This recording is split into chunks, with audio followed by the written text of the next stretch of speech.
माणुसकी ओशाळली, प्रसूती झालेल्या महिलेला केस पेपरसाठी ताटकळत बसवले.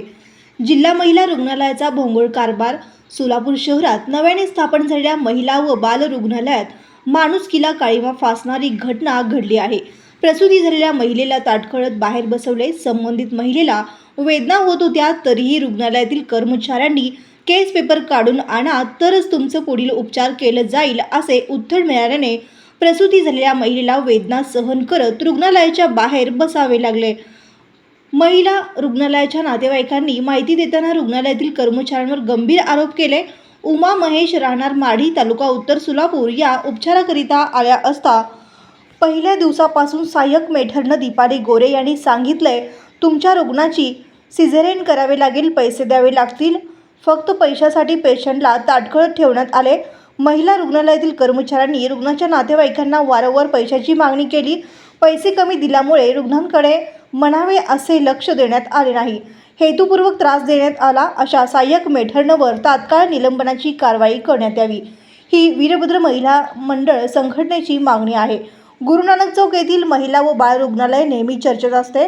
सोमवारी उत्तर सोलापूर तालुक्यातील मार्डी येथील एक बाळंतीण झालेली महिला पुढील उपचारासाठी महिला व बाळ रुग्णालयात दाखल झाले होते. 10 दिवसापूर्वी महिलेची प्रसूती झाली होती.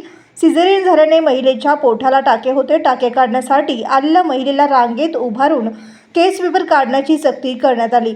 मात्र रुग्ण महिलेची बसण्याची देखील व्यवस्था नव्हती. महिला व बाळ रुग्णालयातील महिला कर्मचाऱ्यांनी केस पेपरची सक्ती करून बाहेर काढलं आणि रुग्णालयाच्या बाहेर हाकलले. रुग्ण महिलेच्या आईने बोलताना माहिती दिली, रुग्णालयातील कर्मचारी ही पैशाची मागणी करतात. महाराष्ट्र शासनाने गोरगरीब रुग्णांसाठी मोफत रुग्णालय सुरू केले आहे, तरीही रुग्णांची आर्थिक पिळवणूक होत आहे. प्रसूती झालेल्या महिलेची अवहेलना करणाऱ्या संबंधित महिला व बाल रुग्णालयातील कर्मचाऱ्यांवर कठोर कारवाई व्हावी अशी मागणी होत आहे. कुठलं गाव आहे? मारडी. मारडे. काय झालं तुझं? सिझर झालं. 10 दिवस झाला, अजून टाका नाही काढलं. नाही काढलं. आता आलतो का? हां, टाका काढायचं आलतो पण बाहेर हाकलले सिस्टर. नाव सांग. सारिका बाळासाहेब हजारे, राहणार मार्गे. 19 तारखेला माझी मुलगी त्या हॉस्पिटलमध्ये डिलिव्हरी झाली. आज 10 दिवस झाले तिला. आज टाके काढायला आणायला सांगितलं होतं. आज टाके काढायला घेऊन आले. खूप तिला त्रास व्हायला म्हणून मी नेऊन तिथं तिला कॅबिनमध्ये म्हणजे ओपडीमध्ये ठेवलं आणि केस पेपरला इकडं आले. केस पेपरवाल्याने मला सांगितलं की केस पेपर आता आम्ही देत नाव, रांगेत उभारून केस पेपर घ्या.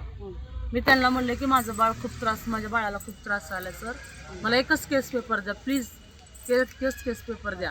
त्यांनी म्हणले आम्ही केस पेपर देऊ शकत ना, बिगर केस पेपरचे तुमचे टाके निघतात, तुम्ही आतमध्ये घेऊन जावा. मी आतमध्ये घेऊन गेल्यानंतर तिथं सिस्टर मला म्हणाल्या की केस पेपर घेऊन या. म्हणलं मॅडम तिची अवस्था बघा काय आहे, म्हणलं तुम्ही टाके काढाय तर घ्या म्हणलं, त्यानंतर मी तुम्हाला केस पेपर आणून देते.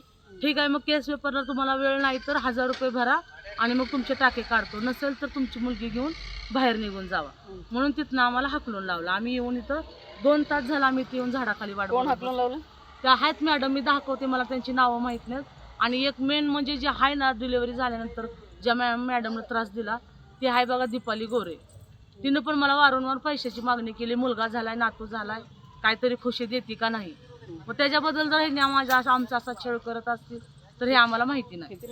1000 रुपये मागितले होते. 1000 नाही 500 तरी द्या. पण मी त्यांना 500 रुपये दिलेत. ज्या दिवशी माझी मुलगी डिलिव्हरी झाली शनिवारी रात्री, शनिवारी पहाटे डिलिव्हरी झाली, मी शनिवारी 8 वाजता त्या मॅडमच्या हातात 500 रुपये घातलेत. तरी पण आता त्यांनी मला पैसेच मागतात. आता सुद्धा आम्हाला टाके काढायला 1000 रुपये मागितले. नाही दिले म्हणून जावा बाहेर, कुठं घेऊन जायचं तिकडे जावा म्हणून. तशी पोरगी घेऊन बसली, माझ्या लेकराची अवस्था बघा. आहेत, मी तुम्हाला दाखवते कोणची मॅडम आहेत.